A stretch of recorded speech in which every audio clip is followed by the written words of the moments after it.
Hello la LTN Team, déjà bonne année 2024 à tous, j'espère que tous vos projets se concrétiseront et pour cela, il n'y a qu'une chose à faire, c'est vous mettre en action.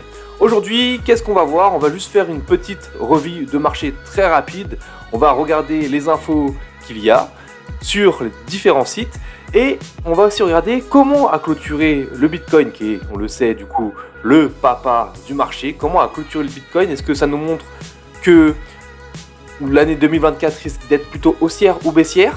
Ça va être intéressant par rapport à la clôture annuelle du coup. Et on va également parler d'une chose qui a eu lieu hier soir pendant la nuit du réveillon, un pump and dump. Let's go la LTN Team.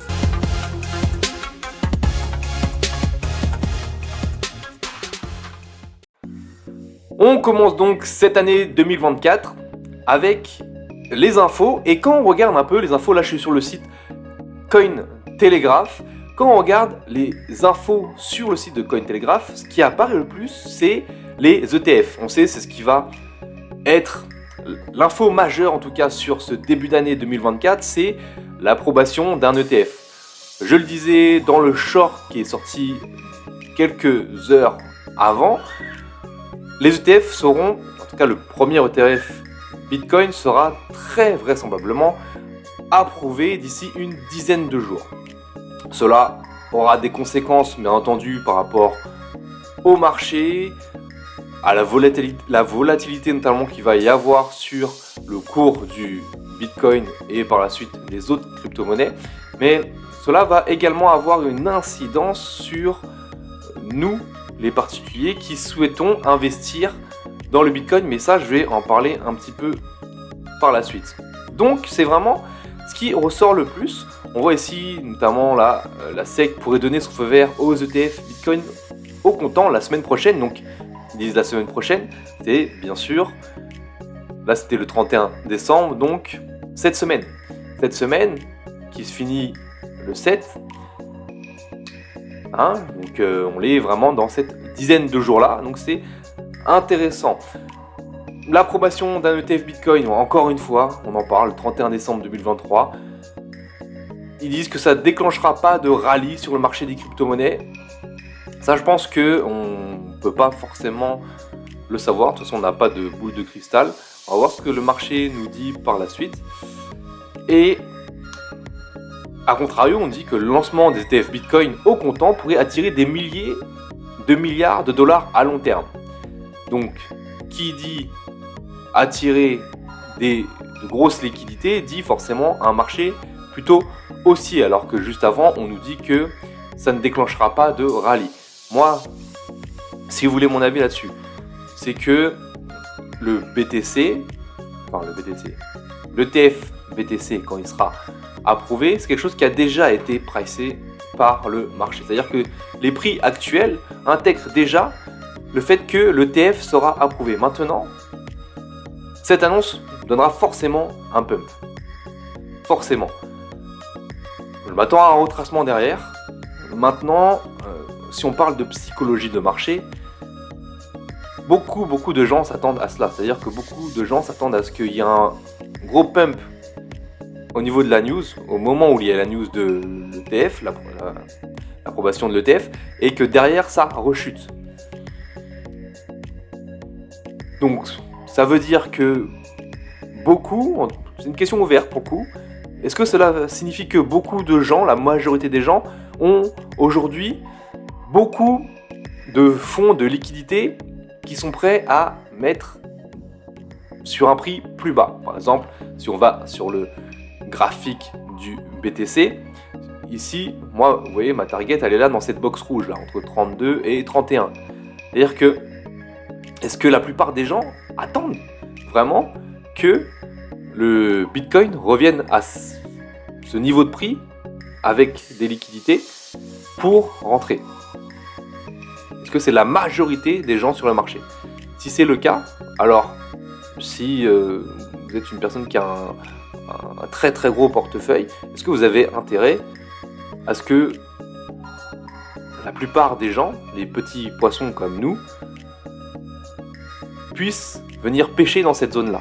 Ou est-ce que vous avez plutôt intérêt à laisser ces gens avec leur liquidité dans leur poche, faire monter les prix, et puis changer la psychologie des personnes qui attendent le prix à 32 000 $ pour qu'ils se disent oh là, je suis en train de rater le train, on est déjà à 50 000 $, là, les ETF ont été approuvés, ça va jamais retracer, je rentre maintenant, et là, du coup, vous rentrez à 52 000 $ et pfiou, on redescend. Alors, je pense que c'est une question qu'il faut vraiment se poser aujourd'hui. C'est une question ouverte, et vu qu'on est sur le Bitcoin là aujourd'hui, je vais vous montrer une chose. Je disais quand on est arrivé ici au niveau du QG des vendeurs weekly, du graphique, qu'on serait sur une zone où on va travailler. Donc on le voit, depuis maintenant fin novembre, on travaille dans cette zone ici. Moi je pense que ce que je viens de vous dire juste avant, ça doit être une petite alerte, c'est-à-dire qu'il faut rester en alerte. C'est-à-dire qu'il faut voir ce que le prix va nous dire, ce que le marché va nous donner désormais. On voit ici que, vous voyez, il y a une espèce de petit triangle qui est en train de se former, il y a une compression du prix, c'est-à-dire qu'on est potentiellement là au devant de quelque chose.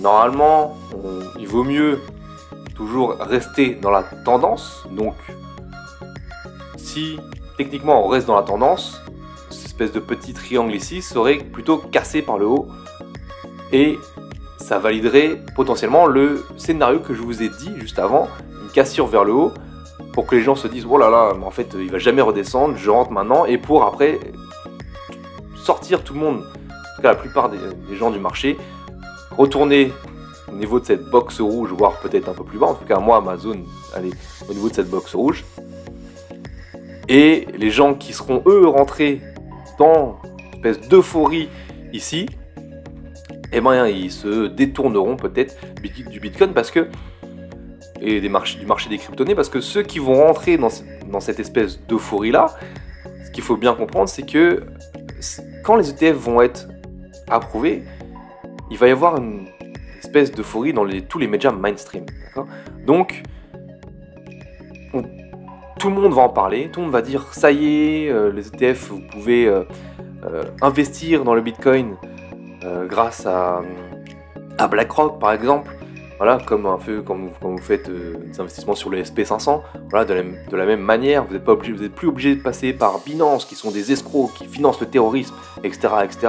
Venez sur nos plateformes à nous, qui sont régularisées, enfin, vous ne risquez rien. Et donc, tous ces gens-là, tous ces nouveaux entrants, qui peut-être attendent aussi l'arrivée des ETF, seront sûrement dégoûtés du fait que ils auraient acheté le BTC au top. Quand je dis le top, c'est en tout cas un top moyen.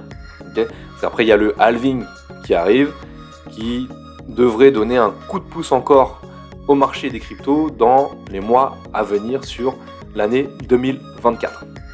Donc, voici mon avis là-dessus. Il y a quand même une chose intéressante, je vais vous montrer tout de suite, c'est que le BTC, si on regarde du coup la clôture annuelle, on l'a eu, la grosse bougie de l'année 2022, la bougie baissière là, qui était horrible on va dire, et la bougie de 2023 a quasiment rattrapé toute la bougie de 2022. C'est-à-dire que là, on l'a retracé plus de 50% de cette bougie baissière. Donc, pour moi, ça, c'est un signe plutôt positif. Donc, je ne m'attends pas à ce que l'année 2024 soit une année baissière. Je pense qu'on va être plus dans la continuation de l'année de 2023. Donc, j'attends plus à une année haussière sur 2024 également.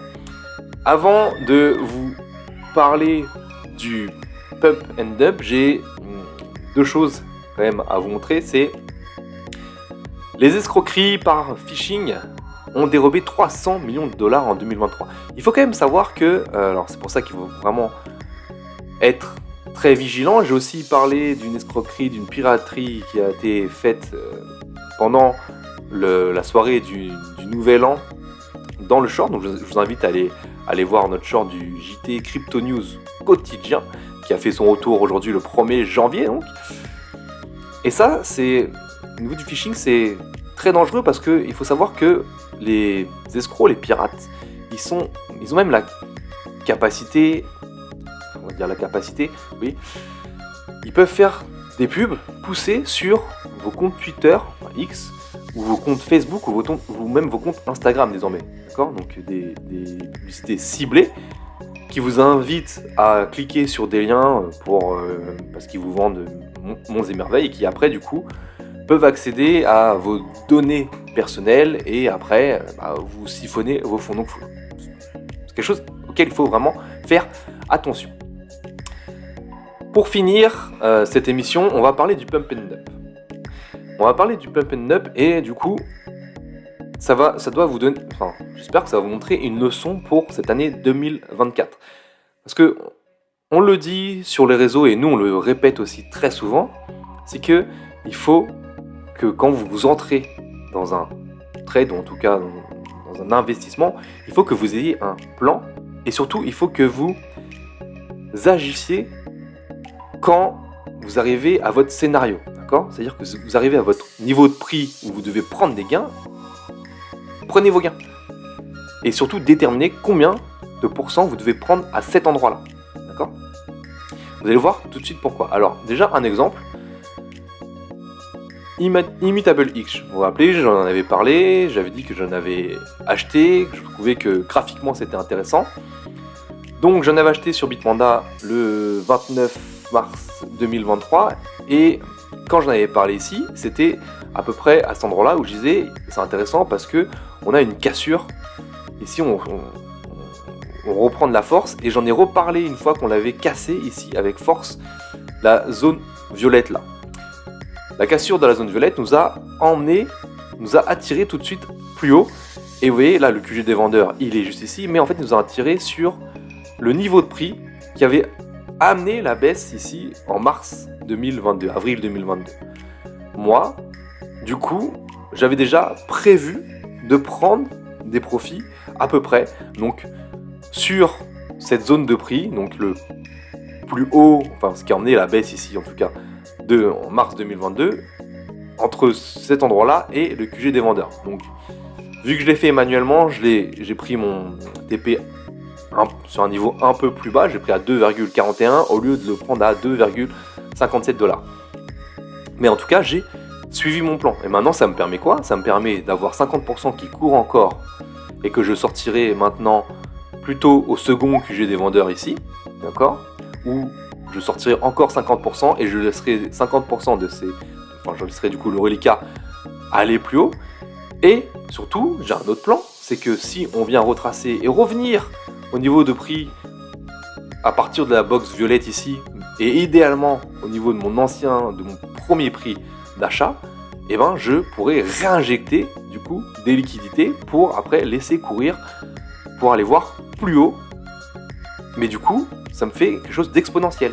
C'est-à-dire que là, j'ai revendu, j'ai encore des immutables en bag, et si on vient chercher encore plus bas, j'aurai encore plus d'immutables en bag. Et ça, c'est très intéressant, et surtout, j'ai suivi mon plan. Et maintenant, au niveau mental, je suis très très à l'aise avec mon investissement. Et pourquoi je parle de ça ? TRB, on l'a fait, CG a fait un X là-dessus. D'ailleurs, je vous invite à aller le voir et je vous invite à vous abonner à notre X si ce n'est pas encore le cas. Vous trouverez notamment le lien dans la description. On a eu hier un pump and dump. C'est-à-dire que pendant la soirée du Nouvel An, on l'a eu, vous voyez cette mèche ici là, on l'a eu en fait le prix du TRB qui est passé de 200$ à 600$ en quelques heures. Moi, je me rappelle que j'ai envoyé un message à CG un peu avant minuit, il devait être 23h, en lui disant le TRB, c'est quoi ce bordel ? C'est la folie, il est à 600$. Et 2 heures plus tard, donc vers 2-3 heures plus tard, vers 1h ou 2h du matin, je re-regarde mon écran, mon graphe, et là je vois du coup que ça a été rejeté et qu'on est retourné au niveau des 200$. Et pourquoi je dis du coup que c'est très intéressant au niveau psychologie ? Pourquoi ? Parce que nous, comme il a été dit sur X, on n'a plus de position sur le TRB parce que c'est un projet auquel on ne croit pas forcément. Et en plus, ce genre de mouvement me conforte encore plus dans cette idée. Et en fait, on a sorti tous nos TRB. Là, ici, à l'ancien TH, peu près à 140 $, et on a eu un dernier TP, là à peu près au niveau de cette ligne bleue. Et derrière, du coup, eh ben, nous, on est complètement à l'aise. C'est-à-dire que, et c'est là qu'il faut travailler psychologiquement, c'est que derrière, quand hier soir j'ai vu le prix à 600 $, oui, je me suis dit, voilà, c'est la folie, mais je me suis pas dit, wow, si j'avais laissé garder mes TRB, j'aurais tant aujourd'hui. Non, je me suis pas dit ça. J'ai encaissé, j'ai gagné de l'argent. Et c'est tout ce qui compte en fait, au bout d'un moment. Donc, en plus, j'aurais potentiellement eu X milliers d'euros à ce moment-là, à 23h, et divisé par 4 quelques heures après. C'est juste... Enfin, je sais pas si vous imaginez, mais c'est hallucinant. Donc, je pense que c'est déjà une très belle leçon pour début 2024. Ce genre de choses, ça va vraiment beaucoup arriver une fois qu'on sera en bull run. Donc il faudra faire attention, il faudra vraiment que vous ayez un plan défini quand vous allez entrer en position, savoir où vous allez sortir, où vous allez soit prendre des pertes, soit prendre des gains, où vous allez re-rentrer si le prix vous en donne l'occasion. Donc ça, c'est vraiment important, et on va vous donner pendant toute cette année 2024 et pendant tout le bull run des clés pour justement mettre en place votre stratégie et surtout travailler votre psychologie. Allez, ciao la LTN Team.